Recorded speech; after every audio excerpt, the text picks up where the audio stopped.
Por exemplo, uma das coisas que a gente sabe que no ambiente de inovação é super importante é a colaboração. Então, lá naqueles traços de cultura da Randon Corp, isso já parecia como uma fortaleza. Então, o que eu tinha que fazer com esse traço de cultura? Potencializar. Agora, por outro lado, aparecia nos traços de cultura ainda o medo do erro. Então, nesse traço de cultura... Ressignificar.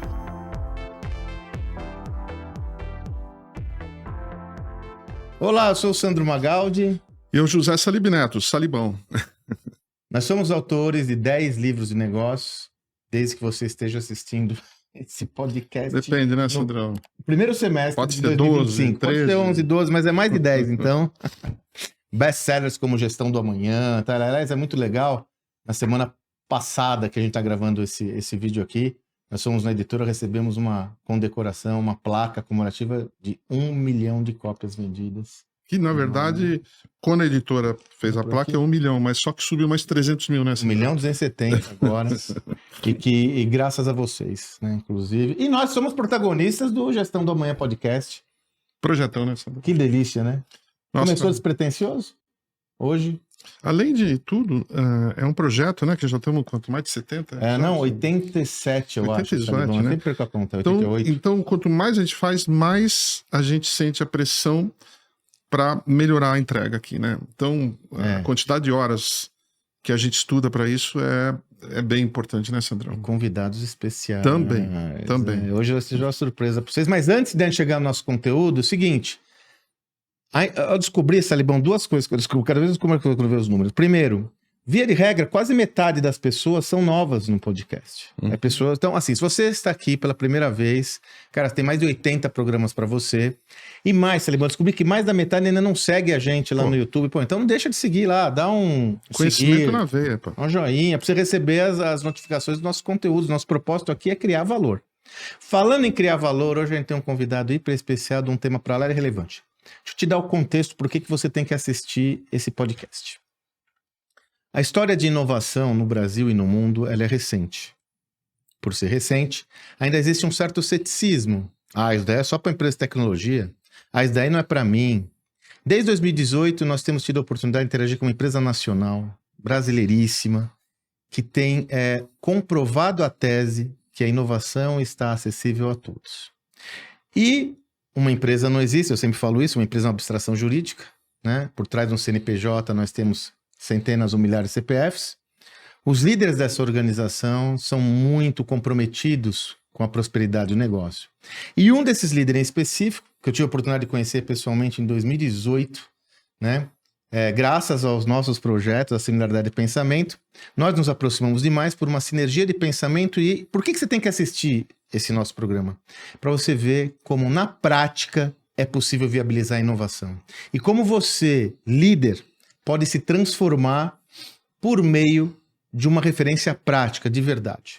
Então nós estamos aqui com um grande amigo, né, Salibão? Que vai contar pra gente a história dele, vai dividir com a gente seus aprendizados. Que generosidade, né, Salibão? É muito alinhado com todo o nosso pensamento, né? E a gente procura trazer pessoas aqui que estão alinhadas com tudo que nós falamos, né? Não adianta... Não adianta trazer quem não tá, né, Salibão? E geralmente quem segue a gente vai bem, né? Vai bem, né? Não conhece ninguém que andou pra trás. Não, né? Nós estamos aqui com o querido Daniel L. da Randon. Então essa é a orgulhos nossa... nacionais, né? Orgulho, cara. Orgulho mesmo. Né? Empresa inovadora.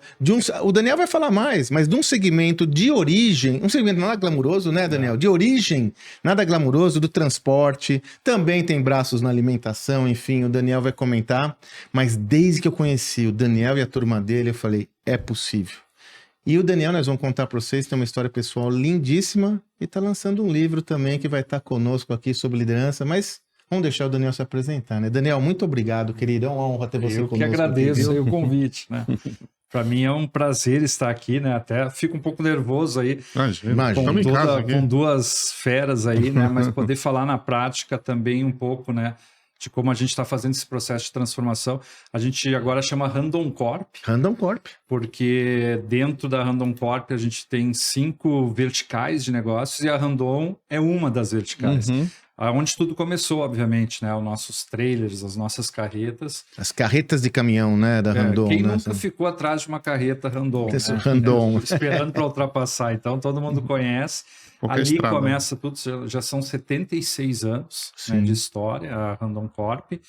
E nessa última década, a gente pode dizer que é uma empresa que se transformou realmente, porque ela saiu de um faturamento, uma receita mais ou menos de 2,5 a 3 bilhões, e hoje é um grupo aí já de 12 bilhões de receita, né?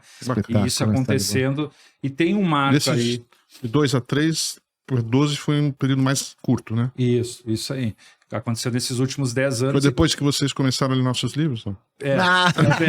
Em 2018 explodiu. Também, porque foi 2014 quando a Randon Corp, não era nem Randon Corp, na época a gente não chamava ainda Randon Corp, estava completando 65 anos de vida.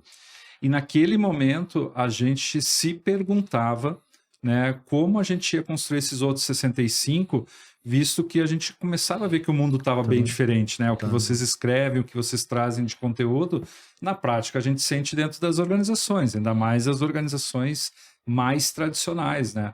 Tu falou indústria, nós somos uma indústria da indústria pesada, onde ainda tem aquele sentimento que se eu não fizer hoje, eu posso fazer amanhã. É diferente de serviços, de outros segmentos que a gente já sabe. A complexidade é maior. A complexidade é maior. Então, e aí, vocês que gostam bastante e tendo nos livros trazem isso, a Fundação Dom Cabral fez um trabalho na época para identificar traços de cultura da Randon Corp que poderiam conversar ou não com o futuro que a gente estava imaginando. Perfeito. E aquilo foi engavetado, né? E eu chego lá em 2000, eu fiquei 5 anos fora do Brasil, passei pela Argentina e pelos Estados Unidos. Você implementou a fábrica da Randon na Argentina. Lá eu tive a oportunidade de sentar na cadeira da gestão. Então, o meu background é de pessoas e cultura. Eu sempre fui RH. E foi a primeira vez que eu saio do RH e vou liderar uma empresa na Argentina e da Argentina ponte aérea para os Estados Unidos. E aí, quando eu volto para o Brasil, eu tenho a oportunidade de ajudar nesse processo de transformação. A gente chamou de transformação cultural e digital. Primeiro cultural, né? E começou nesses traços de cultura. E lá apareceram coisas preciosas, mas numa linguagem, Salibão, Sandro, de academia. Muito acadêmico. Então o pessoal olhou para aquele trabalho assim, pô... Tá distante. Tá distante, isso aqui não vai ser... Eu chegando, como eu tinha essa formação de pessoas e cultura, pô, isso aqui é ouro em pó. Total. Agora, como transformar isso para uma linguagem executiva? Como, a partir disso... E aí começa toda uma história aí de transformação de cultura. Né? E você está há quanto tempo no grupo? Já são quase 20 anos. Quase 20 anos. Quase 20 anos. Agora, olha a tese, Salibão, na prática. Toda a transformação dessa organização começou pela cultura organizacional. E você conta sempre pra gente essa história que as primeiras iniciativas foram mal sucedidas. Com certeza. Porque não, né, começaram pela digitalização. Mal sucedidas ou quase clandestinas, né? Que eu brinco assim, porque a gente... Tá hackeando o sistema. Algumas coisas, como vocês colocam sempre ali, o modo de operação, modo 1, modo 2, né? A gente teve que proteger um pouco as primeiras iniciativas, mas a gente tinha um grande patrocínio, né? Que é a família, né? A família entendeu que precisava dar esse passo. Talvez o que ela fez com muita inteligência e sabedoria foi escolher executivos como o Daniel, eu sou só apenas um, tinha muitos outros executivos que embarcaram nessa, para ajudar a dizer o que fazer e como fazer. E aí foi um problema para nós também, porque quando a gente foi convidado a dizer o que fazer e como fazer diferente, nós também não sabíamos. Não tinha referência. Não tinha nem referência, né? Cara. Hoje é difícil achar caso, imagina aquela época. E aí a gente começa a fazer meio que um processo de tentativa e erro. Vai Isso começou em 2014, 2015. E aí ali em 2016, 2017, Salib, a gente realmente vê que a gente está indo num caminho legal de revisão de valores, de cultura, mas com uma miopia digital ainda muito grande. A gente não estava entendendo ainda tudo que hoje a gente conversa, que está nos livros, né, ambidestria, e aí a gente começa a fazer mais uma revisão e realmente, eu diria que nos últimos 4 anos, floresce disso tudo muitos projetos estratégicos, né? Novos negócios surgiram dentro da Randon Corp, em todos os campos, na indústria, em serviços. Não só um motor 2, mas alguns motores 2. Alguns motores 2. Mas por quê? Porque foi semeado ali, era um terreno super fértil. Por exemplo, uma das coisas que a gente sabe que no ambiente de inovação é super importante é a colaboração. Então, lá naqueles traços de cultura da Randon Corp, isso já parecia como uma fortaleza. Então, o que eu tinha que fazer com esse traço de cultura? Potencializar. Agora, por outro lado, aparecia nos traços de cultura ainda o medo do erro. Então, nesse traço de cultura... Ressignificar. E aí a gente foi criando estratégias, né? Mexemos em muitos símbolos e rituais para ajudar a ressignificar. Na prática, é tudo que a gente fala, os artefatos, rituais e símbolos. Porque, assim, eu lembro de um episódio muito forte em 2018. A gente estava querendo que a inovação realmente fosse vista por todo mundo se apropriasse e não tivesse nome, sobrenome, área ou departamento. Aí a gente, vamos começar a trabalhar, mas qual é o primeiro simbolismo que tem dentro da organização? Nós tínhamos um prêmio de inovação chamado Prêmio Hercílio Randon. É o nome de um dos dois fundadores. A Randon Corp foi fundada pelo seu Raul Randon e seu Hercílio Randon. O seu Raul era mais comercial, mais a visão, etc. E o seu Hercílio era a gente brinca, o professor Pardal, né? Era o cara da tecnologia. Então, obviamente, o prêmio leva o nome do seu Hercílio. Quantas categorias vocês acham que tinha esse prêmio? Uma. Qual que era a categoria? Da indústria. Produto. Engenharia, produto, né? Eu sou apaixonado pela indústria. E aí a gente, puxa vida, onde é que o cara lá da área de logística, o cara lá de pessoas e cultura, ritual, onde é que ele se sente parte e vê que também, não importa se a ideia é maior ou é menor, se é de maior impacto, mas que ele está nisso. E aí a gente transforma esse prêmio num prêmio de 7 categorias. E essas 7 categorias a gente consegue abarcar qualquer projeto, qualquer processo que a gente tinha de melhoria dentro da empresa. E isso foi tão importante, né? Foi uma leitura tão importante da empresa vendo essa mudança desse ritual, que isso acelerou demais o nosso processo. Eu lembro que o prêmio ele tinha mais ou menos 10 a 15 projetos inscritos naquela uma categoria, e no primeiro ano a gente tinha mais de 25 por categoria. Por categoria, 140 casos. E aí começa isso a espraiar, né? E tu vai dando visibilidade daí para esses projetos, né? Não tinha voz, né?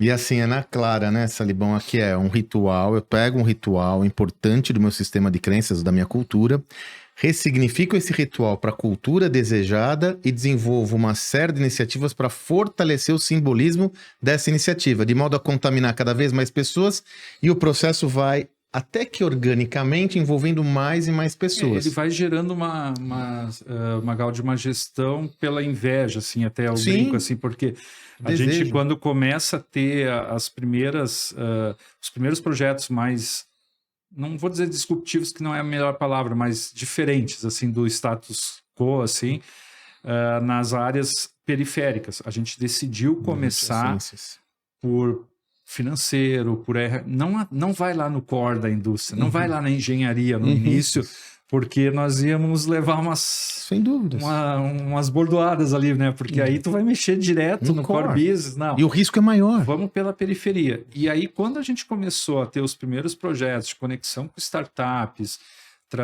plugar soluções diferentes dentro da organização nessas áreas periféricas, as outras áreas começaram a pedir. Mas eu também quero isso. E no final, e o que mostra que deu certo esse nosso processo, é que a gente lançou nos últimos 4, 5 anos projetos de engenharia que não teriam acontecido em tempo e forma se nós não tivéssemos feito esse trabalho pela periferia para chegar no core business. Agora me conta uma coisa, a gente sempre está envolvido com essas conversas, de como viabiliza a transformação organizacional, sobre os rituais, enfim. Esse é um ritual de baixa média complexidade, que são as premiações, os reconhecimentos. Quais foram as maiores dificuldades que você teve na prática, vocês tiveram na prática, para transformar esses projetos em algo concreto ao longo do tempo? Eu diria assim, uma que para mim é muito claro é entender que esse processo de transformação, antes de tudo, ele não é um processo racional, ele é um processo político, aonde tu tem que catequizar, tu tem que formar aliados, né? Tu tem que identificar muito bem quem hoje são dentro da organização as pessoas que vão ter maior dificuldade de entender essa... Eu tive um professor lá na Singularity, acho que vocês devem conhecer, John Hagel. Sim, conheço. Ele... Era da McKinsey, né? Uma das... McKinsey, sim. Ele dizia que, pô... E eu fui ter aula... Eu tive aula com ele em alguma palestra. Eu fui ter aula com ele, acho que isso ali em 2018. Eu queria que alguém tivesse me dito essa coisa tão óbvia em 10, 15 anos antes, né? Porque eu dei tanto soco em ponta de faca por não entender esse processo político muitas vezes, né? E ele diz assim, identifica primeiro quem são os teus aliados, quem é que começou a pensar diferente. Quando eu falei que a gente começa com alguns movimentos clandestinos, eram clandestinos mesmo. A gente começou a reunir as lideranças para falar sobre futuros, falar sobre coisas diferentes do dia a dia, meio informal. Mas aí nesses encontros iam 15 pessoas. Aí no segundo encontro já estava 20 ou 30. Só que as 15 que foram no primeiro encontro estavam lá de novo e trouxeram mais gente. E aquilo foi trazendo uma contaminação. Ali eu comecei a perceber, junto com os meus colegas, esse é um processo, é uma jornada possível. Ela é uma jornada difícil. Ela não é uma jornada nada trivial. Moleza. Mas ela é possível, porque as pessoas que a gente precisa para fazer essa mudança dentro da organização, elas já estão lá dentro. Muito me perguntam, às vezes, quando eu dou também palestra, quando eu falo assim sobre esse processo, e vou contar o case da Randon. Daniel, vocês trouxeram muita gente de fora? Não. O que a gente fez foi dar um espaço diferente de empoderamento, de possibilidades dentro da mesma organização. A melhor transformação é feita com gente que está lá, né? Que entende o negócio. Eu já estava lá dentro, Salib. Então, assim, alguém me convidou em 2014 a fazer parte desse movimento. Quando eu fui convidado, como eu falei para vocês, tá, agora tu diz o que tem que fazer e como fazer, eu não sabia. Mas eu consigo estudar, consigo buscar, e assim como os nossos outros colegas fizeram. Então, as pessoas já estavam lá dentro fazendo alguma outra atividade de baixo valor agregado, né, dentro dos conceitos que a gente conhece aqui, e a gente foi dando liberdade. Então, o John Hagel ele falou isso. Então, começa a mapear. E aí, quando a gente começou a ver que estava inflando, estava começando a ter mais pessoas, aí a preocupação foi em cima, o patrocínio. Sim. Porque não adianta tu começar a fazer esses movimentos clandestinos se tu não der um respaldo em cima. Nós tínhamos o patrocínio da alta direção, o Daniel Randon, eu sempre falo, eu tenho que mencionar, porque para mim ele é um dos membros da família que entendeu e abriu, né, junto com os irmãos, precisamos fazer coisas diferentes. Mas aí eu comecei a ver que a diretoria e a gerência não estavam na mesma sintonia. Não estavam na mesma sintonia ou muito pressionadas ainda pelo modelo de dar o resultado no dia a dia, porque tinha que entregar o resultado. E aí a gente começa a fazer um movimento nas diretorias das empresas. Vamos trazer mais gente. Missão no Vale do Silício, missão em Portugal, missão... Repertório, vamos aumentar o repertório. Vocês saíram para olhar para outros mares, né? Vamos botar o pessoal em conexão, vamos expor eles, porque no mínimo o pessoal volta diferente, ou volta com uma curiosidade que não tinha antes. E olhando outros lugares, né? Não necessariamente a indústria de vocês, né? Não, a gente... Tem outras visões, né? A gente começou a ter essa visão de plataforma de serviço, Salib, nessas idas para fora, assim, pô, a gente pode... botando a jornada do cliente no centro, a gente vai descobrir coisas totalmente diferentes do que só o produto, né? A gente vai entregar todo esse pacote. E o segundo ponto que ele fala é, bom, como neutralizar quem não quer fazer?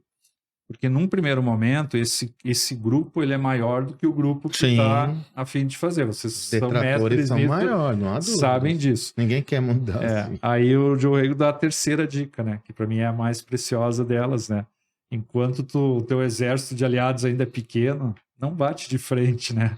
Continua fazendo o movimento pelas beiradas. Então, assim, esse movimento ele leva, Magal de Salib, 4, 5 anos, não tem como, minimamente para a gente começar a botar a cabeça para fora e dizer assim, bom, agora vamos começar a mostrar resultados, né, dessa forma diferente de colaboração, de fazer.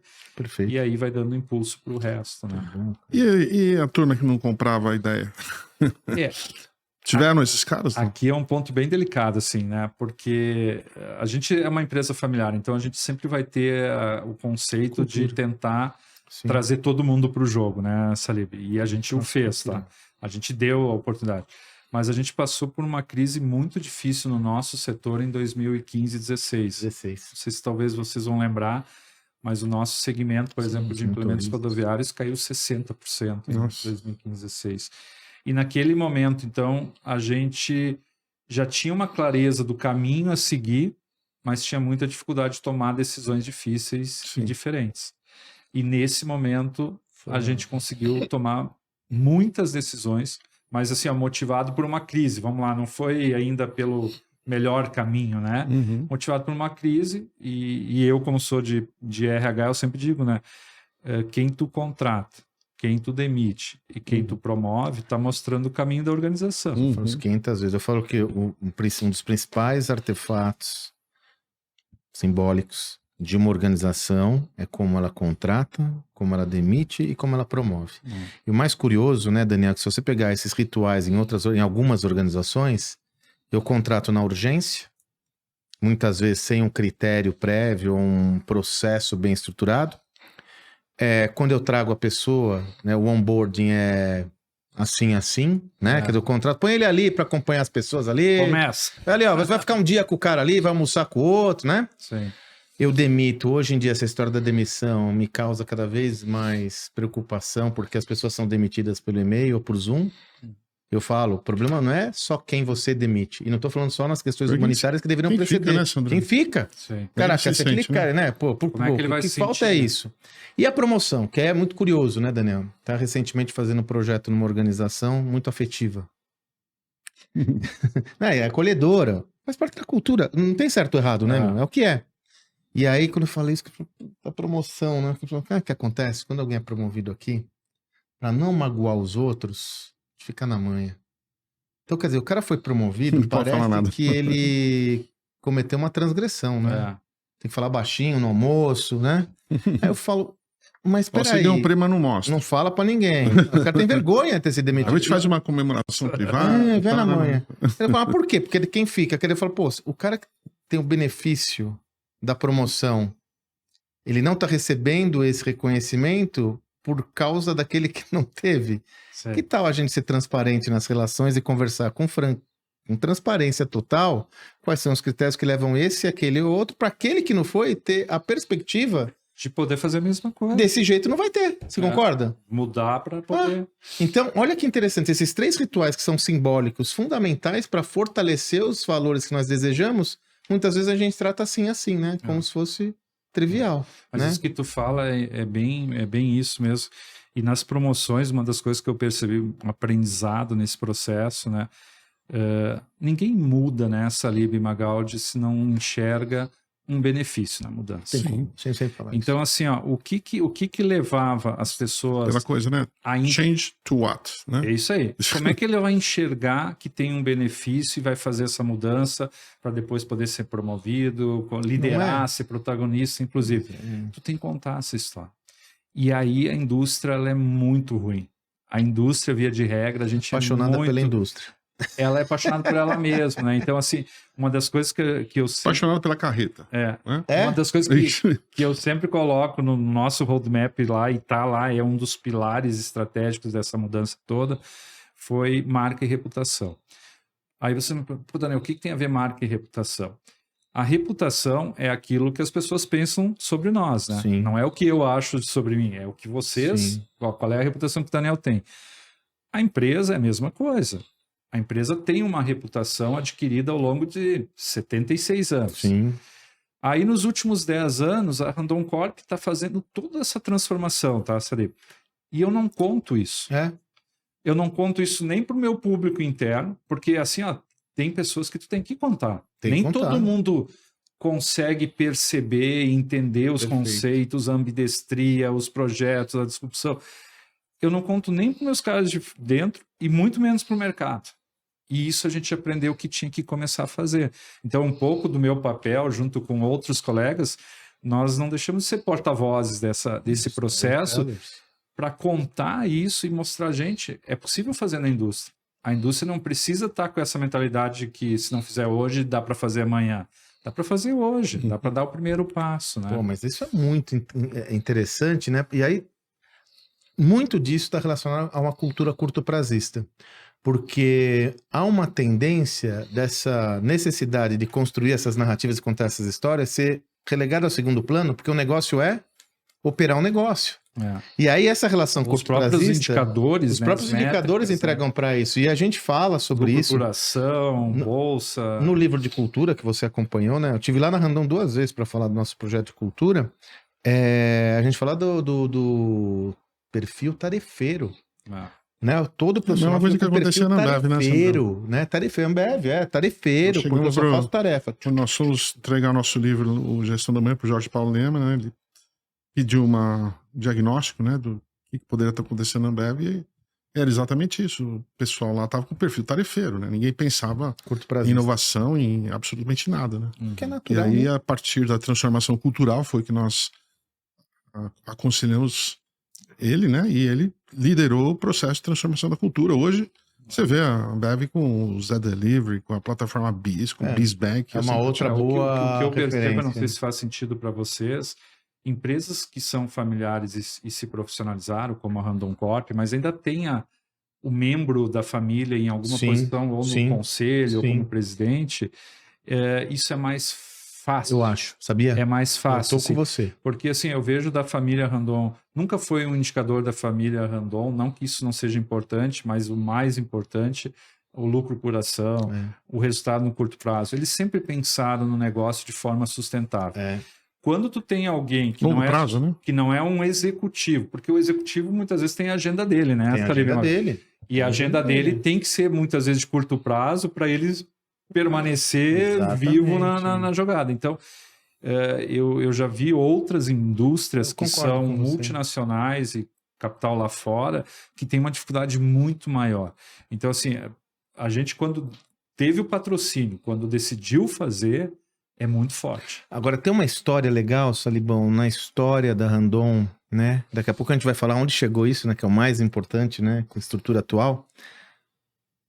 Ela foi liderada pelo Head de Recursos Humanos. Esse movimento, ele é uma exceção absoluta. E para a nossa perspectiva, é o que mais faz sentido. Porque são pessoas no final do dia. Eu não diria que foi pelo Head de Recursos Humanos somente. Mas, sim, assim, mas... Uma das ideias que lá em 2014, quando a gente começou esse processo, e que foi do nosso presidente que veio isso, ele disse, por onde eu começo essa mudança? Eu começo pelo coração. Aonde está o coração da empresa? As pessoas. Então é por ali que nós temos que começar. Agora, hoje eu posso confidenciar isso para vocês, já confidenciei isso para o Daniel Randon, a hora que também ele botou na mesa, tá, agora começa a me dizer o que fazer e como fazer. Complicou, né? Mas isso trouxe a condição de hoje eu poder estar aqui falando com vocês, não só de conceitos, né, que a gente estuda, vocês estudam, eu também tive que estudar para buscar, mas de uma situação, de um case real, de mostrar assim, cara, aconteceu. A ambidestria aconteceu lá dentro. Hoje, eu continuo praticando ambidestria, porque eu tenho ainda ambientes dentro da Randon Corp que estão no modo tradicional.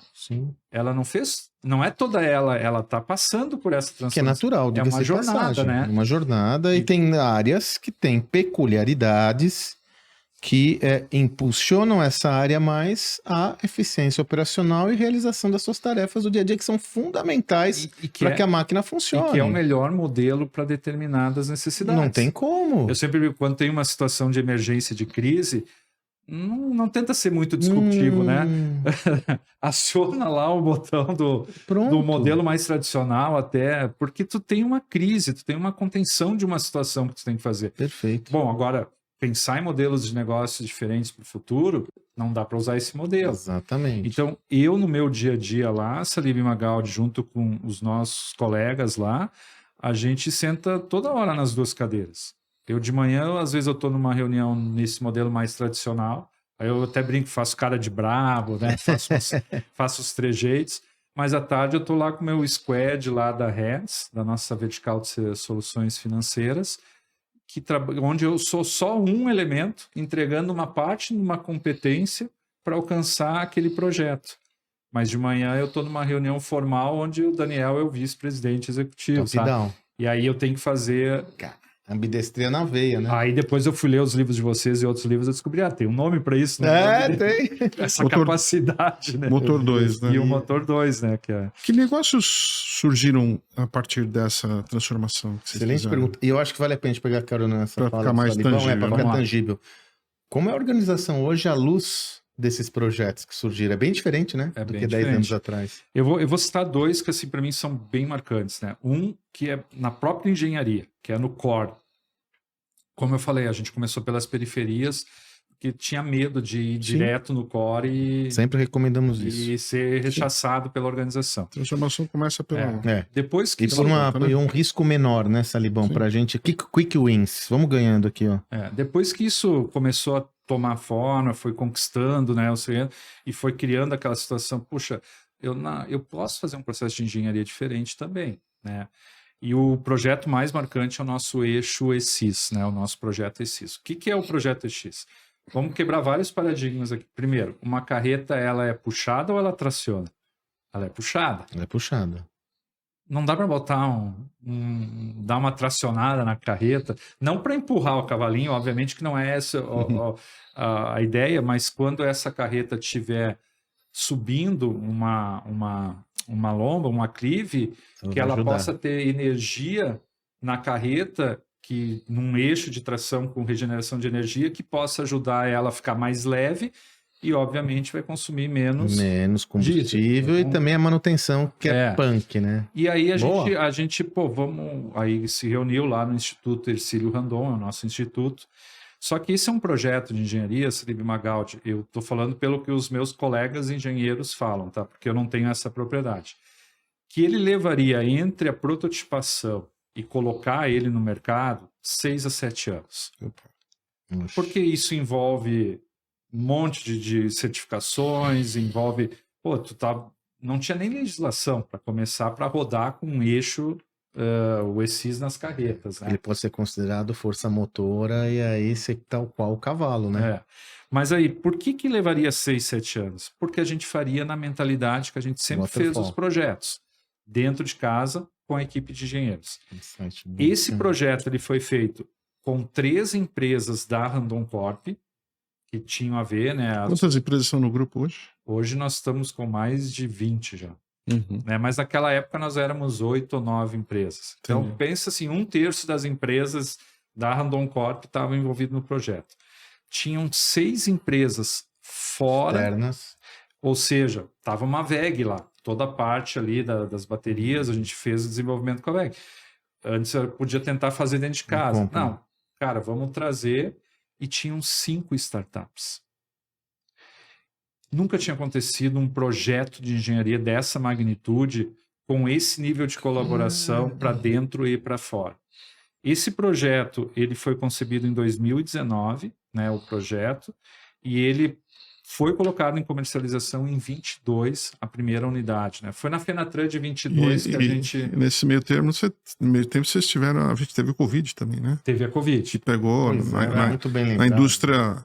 automotiva, mobilidade, né? Porra, isso é jeito. Mas assim, o que... Lembra da Marco Polo? Marco Polo, nossas amigas, né, da região.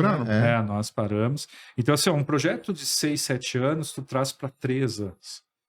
Isso, para mim, é um exemplo real de que houve uma mudança de cultura, de não tentar resolver tudo dentro de casa. Era uma tecnologia que chegou no final, Salib, aconteceu uma coisa... Salib Magaldi, que foi estranha, porque assim, como nós terminamos em 22, 23, a gente chegou no mercado antes da hora. Porque nem os early adopters ainda estavam dispostos a pagar. Qual foi o produto? É o eixo de tração de regeneração de energia, que quando tu tá descendo com a carreta, é bom para ambientes montanhosos, né? Ele vai acumulando energia, tipo o KERS da Fórmula 1, ele acumula energia. quando tu sobe, ele aciona aquela energia. Tanto que aí em 22, 23 a gente teve que correr atrás de mudança de legislação, porque não tinha como rodar esse produto. Mesmo que tivesse um cliente, esse é um produto que chegou mais caro, obviamente, Claro. porque ele tem tecnologia embarcada que não tem escala, né, para compensar isso, mas chegou antes da legislação também, né? Então, por quê? Porque talvez a gente imaginasse que levaria não 6, 7, mas levaria 4, 5, né? Não 3. Não 3 anos. Né? Então, para mim, esse é um exemplo de engenharia pesado e muitos outros a gente viu desse tipo acontecendo dentro da Randon Corp. O segundo exemplo, ele tem um outro pragmatismo, que é essa vertical que hoje, né, eu tenho o orgulho aí de poder estar liderando dessa plataforma de soluções financeiras, ela nascer dentro da indústria.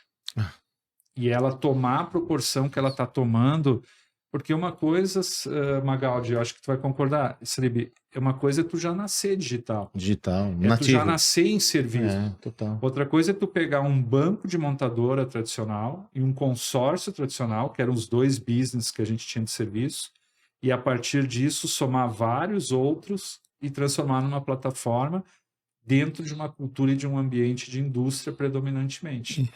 Isso, para mim, é transformador.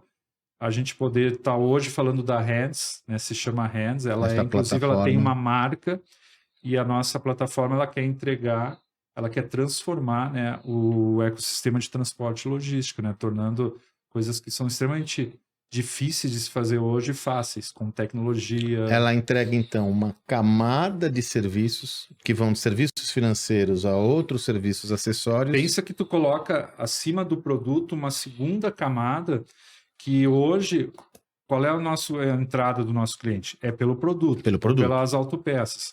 O que a gente quer lá no futuro é que alguns clientes de carretas também venham através de serviços. Sim. Eu posso começar minha relação vendendo um consórcio, um seguro de frete para um cliente que hoje nem é Randon. Porque essa plataforma ela não atende só Randon. Essa é uma outra ruptura de conceito, né? Que a gente começou a ver assim, o que o cliente está pedindo. A gente foi para o campo. Uma das coisas que o cliente disse, bom, legal, a Randon consegue financiar a carreta e consegue fazer o consórcio, mas eu quero locar. Aí, bom, se é uma plataforma de soluções e ele precisa da locação, eu tenho que colocar a locação junto com o financiamento e com a possibilidade de consórcio. Vamos criar uma empresa. Aí, o primeiro paradigma a ser rompido e que a cultura, por estar já nesse processo, facilitou.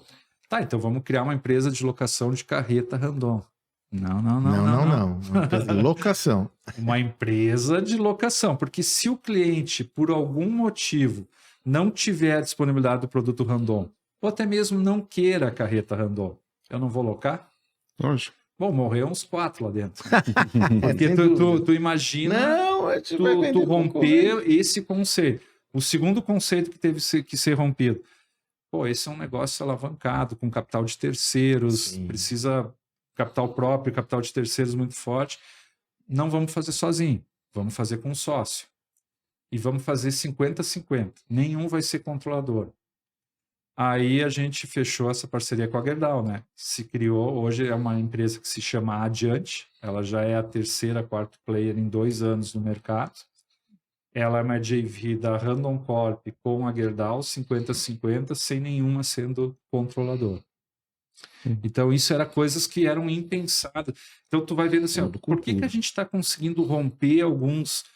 Paradigma é uma palavra velha, né? Não sei se tem uma palavra mais nova. Dogmas, paradigmas, verdades absolutas, sei lá, o que você quiser. Paradigma é bom. Por quê? Porque existe uma abertura dos executivos, dos líderes, por tudo que a gente fez nos últimos anos de cultura, de tomar um risco diferente e de entender que não dá mais para fazer nada sozinho. Esse é o meu mantra dentro da Randon Corp. Assim, ó, tudo que a gente tentar fazer só dentro de casa ou sozinho, a gente pode até conseguir fazer, mas a gente não vai chegar em tempo e forma no mercado para ter vantagem Lógico. A economia baseada no tempo. Era das parcerias, né? Hoje, agora, aprender a fazer parceria é punk, né? É duro, às vezes ainda tem que mais fazer... quando tu nunca queria fazer tudo meio o dono sozinho, de tudo. Às vezes tem que fazer parceria com o inimigo também, né? Sim, Hoje- sim. Agora, olha que interessante, Salibão. Quando a gente fala de cultura, né? Esse é um exemplo claro, né? Que a gente sempre comenta isso desde o nosso livro de cultura. Cultura é um movimento top-down. Cima para baixo. No caso, você teve o patrocínio dos controladores do negócio. Isso aí. Mas a cultura, ela só tem valor se ela for também bottom-up.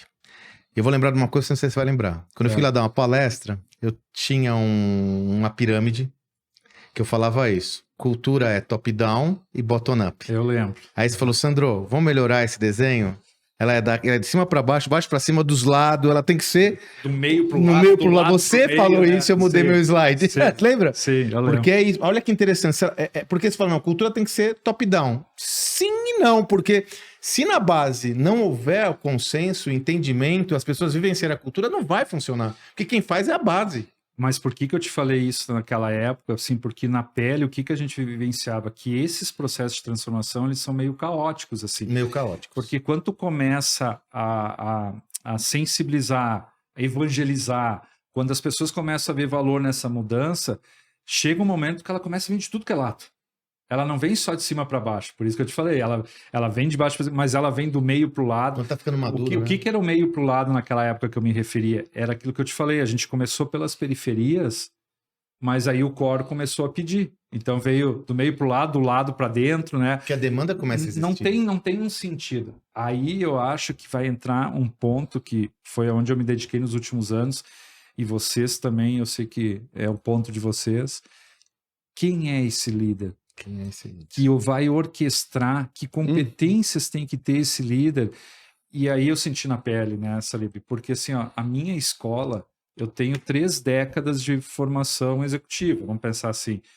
A minha escola é lá do modo comando e controle, né? Comanda quem pode, obrigado quem tem juízo. Aí há uns 10 anos, 7, 10, vamos botar 7 para cá, ali da miopia digital, 17, eu começo a entender que não é pelo que eu aprendi, da forma como eu aprendi, que eu vou conseguir ajudar a transformar a Randon Corp e os processos que preciso. E aí entra um processo de transformação muito grande pessoal, e aqui para mim é onde eu acho que eu tenho a maior contribuição hoje, até nem é tanto só no case da Randon Corp, é poder mostrar para outros líderes tradicionais que esse é um processo possível, é uma jornada possível, mas ela é dolorida. Inclusive, é interessante que o Daniel tem uma história muito parecida com o Satya Nadella, né?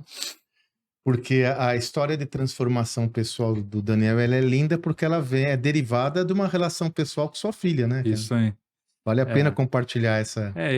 A gente teve uma situação que quando a gente ainda estava nos Estados Unidos, a gente teve o diagnóstico da nossa filha dentro do espectro do autismo. A nossa filha, ela nasceu na Argentina e com 6 meses a gente foi para os Estados Unidos. Quantos países você rodou com a Randon? Esses 2. Tá. A Argentina, 3 anos e 2 anos nos Estados Unidos. O meu projeto nos Estados Unidos era ficar 3 a 5 anos. Mas aí entra essa questão do diagnóstico.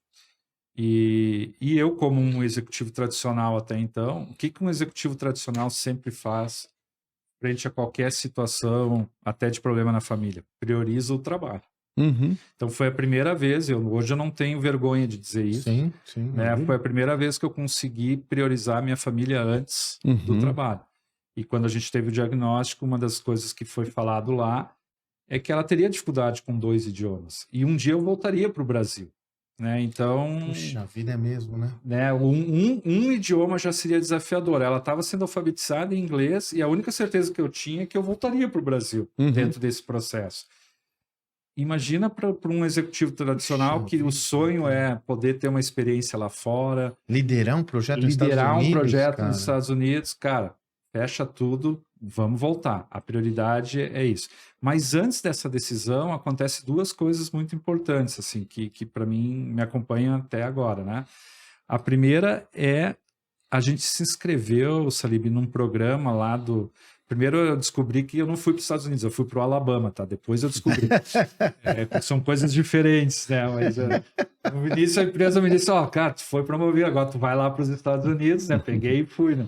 Depois eu cheguei Ainda na bem que você não Alabama. foi em Montana, né? O Yellowstone. Yellowstone, né? Aí você ia ver que era... Mas a gente se inscreveu num programa do governo do Alabama, um programa gratuito chamado Early Intervention Step Ahead, né? E um dia aterriza lá 6 profissionais. Eu sempre conto essa história porque ela é um transformador na minha vida, né?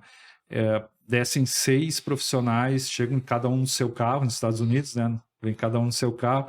A gente olha, pô, mas a Sofia não vai dar conta. A Sofia tinha 13 meses, né? 6 especialistas diferentes, né?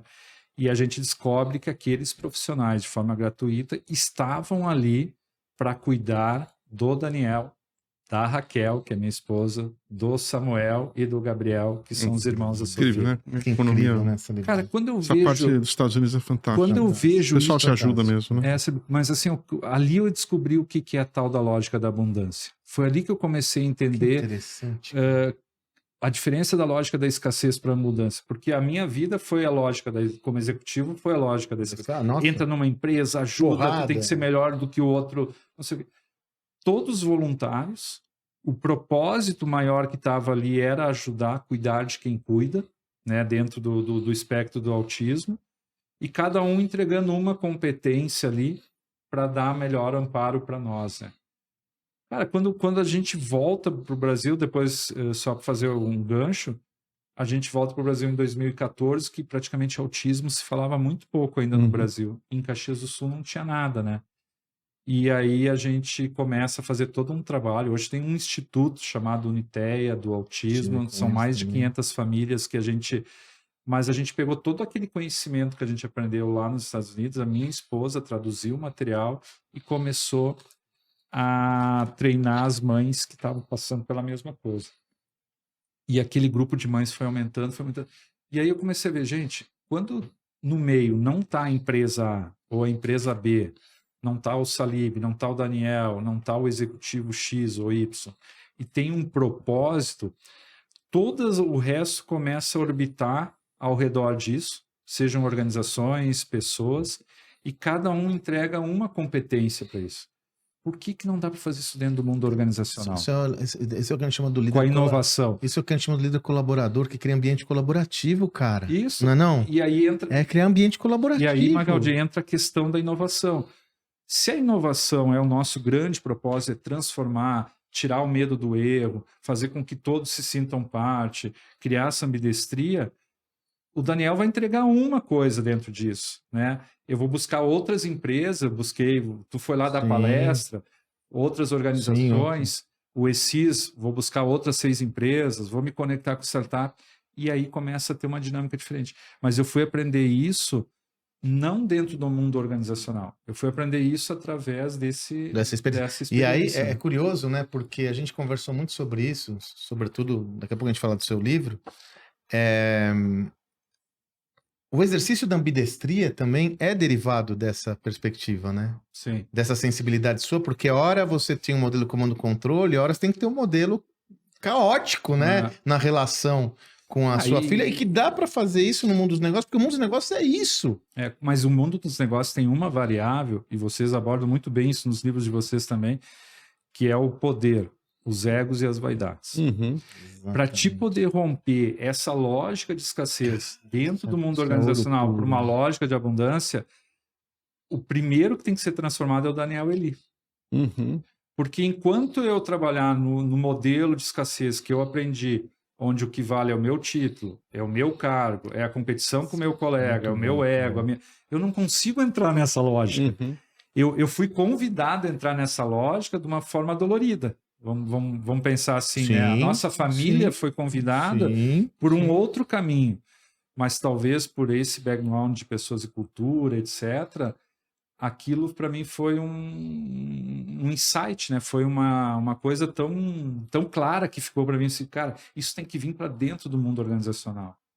Dá para fazer isso. E aí que a gente começa, o Instituto Hélice, por exemplo. Cara, esse é outro projeto que eu sou um promotor do Hélice toda hora. Já tive umas 2 vezes lá, virtualmente. Eu sou promotor do Instituto Hélice, que eu acho uma das ideias mais simples e sofisticadas que existe, né, cara? Acho que eu fui quando foi fundado, foi no início, né? Hoje já são mais de 30 organizações trabalhando juntas. Né? O Instituto Hélice, Daniel é um dos fundadores. ele parte de um pressuposto de criação de valor à comunidade e aproximação das empresas tradicionais com as startups, baseada numa lógica de abundância. Incrível, né? E a lógica é o seguinte: me fala seu problema. Olha, eu tenho um problema. Problemas comuns. Problemas comuns. Quem resolve o problema? E aí as startups trabalham. E qual que é a premiação da startup? Ser contratada, realizar uma prova de conceito. Escalar, que ela escalar, né? E aí eles se uniram. Lembra que você falou? Eu colaboro com competidores e tal. Era um projeto da comunidade. Não importa se tem uma organização ABC ou DOA. Qual é o problema comum? E pronto. E aí gerou abundância, né? Isso cara? É um dos projetos. Lembra que eu te contei? As primeiras reuniões para descobrir as dores comuns, ali, foram muito difíceis. Porque na visão da lógica da escassez, eu não posso falar dos meus problemas. O meu, tava lá Marco Polo sentada com Randon, com Soprano e com Florência. Aí a gente botou, qual é as dores comuns que nós temos em logística, RH, financeiro. Botamos um representante de cada empresa. Comecem a falar. Ninguém queria falar. Só fala aquilo óbvio, né? Não, tem um problema aqui. Mas aí, com o tempo... Supressão de ego. Por isso, egos, vaidades, as relações de poder... talvez seja o item que a gente mais tem que aprofundar nesse processo de transformação, porque para mim é a chavezinha, é uma chavezinha que ainda está pouco trabalhada ainda, né, nas organizações. Legal, e o Satya Nadella na Microsoft, ele também, né, acho que grande parte da transformação que ele fez cultural... Ele é dela técnica. Tem a ver com... Ele tem um filho, tinha um filho especial, em situações bem diferentes, né? Mas a Mrs. Nadella... chegou para ele e falou assim, você não está sabendo tratar com o nosso filho. E entregou o livro Mindset, né, da Carol Dweck. Sim. Que basicamente, né, todo mundo sabe... Nós temos um podcast sobre isso. Mindset fixo, Mindset crescimento. E aí ele entendeu e foi o que dirigiu a própria transformação cultural. Ou seja, né, tá tudo interconectado, né? Nada... E esse é o ponto que eu acho... Tem Talvez muitas... as respostas mais óbvias, né, Salib, elas não vêm do lugar mais óbvio. Elas vêm de outros ambientes ou situações que te depara, mas se tu tiver com a cabeça aberta e alguém te ajudando a... Cara, olha um pouquinho mais isso com outro olhar. Você sabe, né? Que eu tive também uma oportunidade numa viagem nessas missões, conheci o Marcelo, que foi IBM, ele tem gêmeos do espectro autista. E ele deu uma lição incrível nessa viagem, que ele falou, a gente fala aí, né, nos negócios, que é difícil lidar com imponderabilidade, com incerteza. E eu aprendi como é lidar com isso com parcimônia, porque você não sabe qual vai ser o dia de amanhã, qual que é a reação, qual que é o negócio. Ele fala, se há algo que me ensinou muito como executivo, foram meus filhos. E olha, agora, a nossa soberba, sobretudo no mercado executivo, não faz com que a gente olhe para o lado. Quiçá falar que eu vou aprender alguma coisa numa experiência pessoal como essa. Até porque no passado você não podia ter emoções. Não podia demonstrar isso, que era uma fraqueza. Era um sinal de... Né? Hoje a gente fala muito de vulnerabilidade, que é exatamente o contrário, né? Quando eu comecei a falar sobre a situação pessoal da nossa filha, isso gerou um instituto, gerou um Instituto Unitea. Fortaleceu. Isso gerou insights para criar um Instituto Hélice. Eu sempre digo, o Instituto Hélice é filho do Instituto Unitea, porque os conceitos foram aprendidos ali e depois a gente já estava trazendo para dentro das organizações e entendeu que não adianta a Randon andar sozinha, a Marco Polo andar sozinha, nós temos que andar em bando, temos que andar em ecossistema. Então veio dali também, né? Agora tem uma história, eu quero passar para o seu livro para a gente finalmente, mas eu devo fazer, eu sempre falo sobre isso, né? Porque nós estamos aqui, um testemunho de quem de alguma forma está relacionado, presta serviço e tal.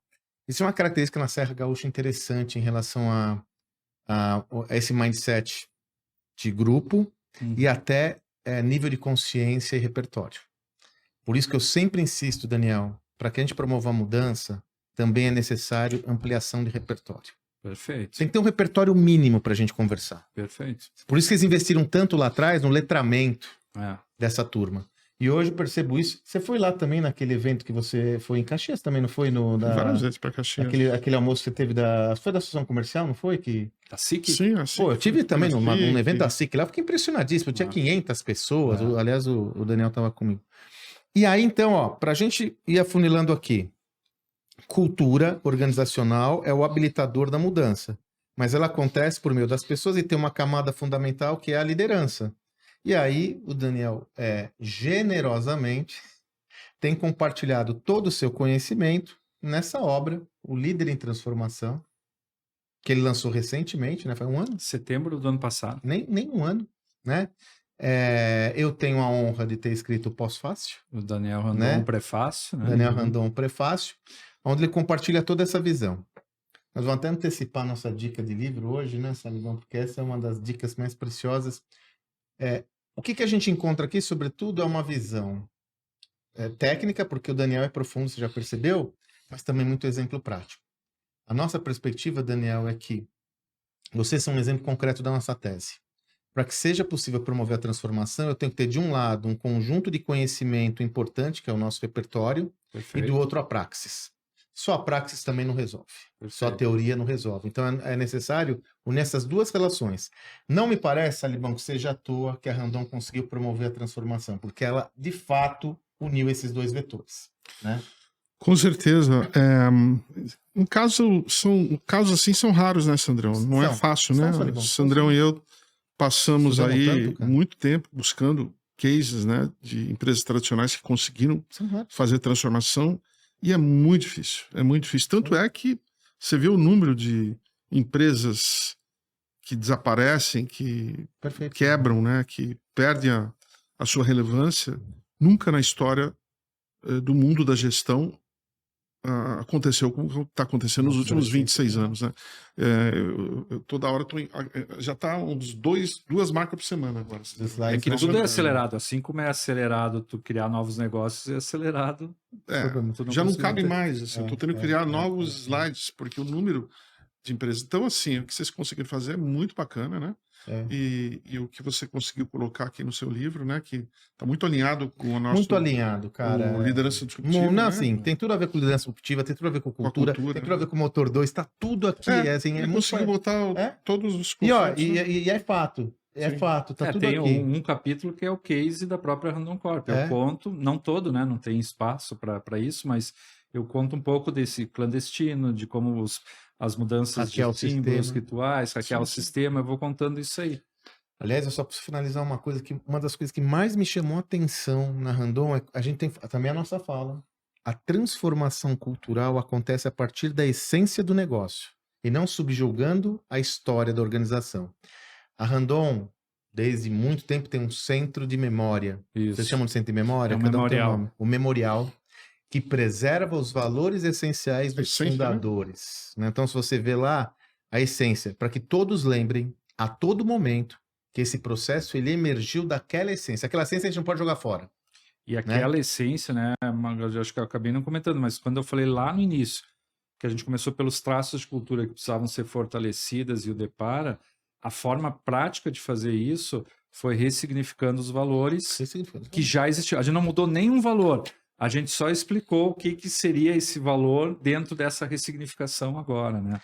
Aí ninguém questiona, porque ninguém questiona os valores da organização, né? Porque, veja, se a gente está falando de inovar, o espírito empreendedor ele é essencial. Se tem uma coisa que uma organização como a Randon tem, como tantas outras têm, é o espírito empreendedor. Os fundadores tiveram que, né, mato árido assim, só que com o tempo a organização fica muito grande, você perde essa essência do empreendedorismo, né? Então, rotina, né, Sandrão? Rotina emburrece, né? Porra, Daniel, a gente podia ficar mais anos horas, mas ó, vocês podem saber mais sobre essa transformação, é muito legal, porque está totalmente alinhado com todos os nossos livros, todas as nossas ideias, e se você quiser saber como isso acontece de uma maneira prática numa empresa brasileira que é multinacional e que tem muito sucesso, todos os conceitos estão aqui. Esse é o grande diferencial do livro do Daniel. O Covid te agradece, né? Muito obrigado. E Daniel, onde te encontra também em rede social e tal? Esse livro, até a curiosidade, ele é resultado o líder de em publicações que eu vinha fazendo ao longo do tempo. LinkedIn, né? Eu uso muito o LinkedIn, que o pessoal pode me acessar via LinkedIn, e o Instagram, porque eu tenho deixado algumas pílulas, né? Como vocês fazem, ou seja, esse livro também é fruto de uma jornada, de uma imersão online, então eu fui te separando uns pedaços e vou deixando rastros lá. Arroba Daniel L. No Instagram é arroba Daniel Martim Eli, tudo junto. Eli com Y. Com Y. Eli com Y. E no LinkedIn, nem lembro, mas acho que é Daniel M. Eli. Daniel M. Eli. Põe Daniel Eli Randon, você vai achar. Vai achar mais. E só deixando claro para vocês, há tempos que nós estamos convidando o Daniel para estar aqui, devido ao conteúdo e conhecimento dele. Não temos nenhum compromisso com o livro, nada disso. O que a gente quer trazer para você é o que é melhor, porque a gente entende que, inclusive, tem um fator social na vida do Daniel aqui, que é, nós repudiamos aquela visão, ó, aqui não dá, que aqui é diferente, aqui é impossível, eu não posso, eu não consigo, isso é só coisa... Não estamos no Silicon Valley. Não estamos no Silicon exatamente, não. Estuda. Aliás, entra no site da Randon, você vai entender tudo o que a gente está falando, que está acontecendo aqui e agora. Antes da gente finalizar, aliás, ele está falando de liderança, né? Não podemos nos esquecer. Nós temos um workshop de liderança agora. Opa. Abril, né? Abril. 11 e 12, né? 11 e 12 de abril. Nosso workshop de liderança. 2 dias inteiros. Imersão total. Imersão total. A gente faz lá no Learning Village, HSM, na Vila Madalena. E aí, como é esse esquema, Daniel? Eu e o Salibão, 4 masterclass, porque a gente acredita em conteúdo em profundidade. Se não tiver conteúdo, não dá para mudar. Mas de uma forma leve, gostosa, com cases, né? Nós lá, batendo papo.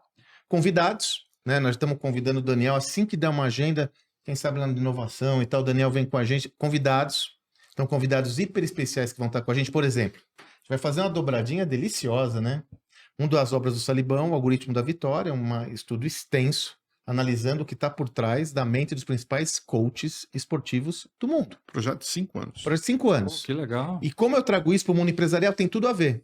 Qual foi a nossa ideia? O Salibão teve esse insight, André Heller, que já esteve com a gente, temos um podcast do André, né? Que o André também... O André virou um amigão, hein? André é um amigão, André Heller, medalhista olímpico da seleção do Bernardinho. A seleção olímpica é uma dobradinha. A maior seleção de todos os tempos. A maior seleção de todos os tempos. Salibão com os conceitos e o André falando como isso era na prática do Bernardinho. Mega masterclass, uma masterclass de 2 horas, eu e ele, né? Vitaminada, uma masterclass vitaminada.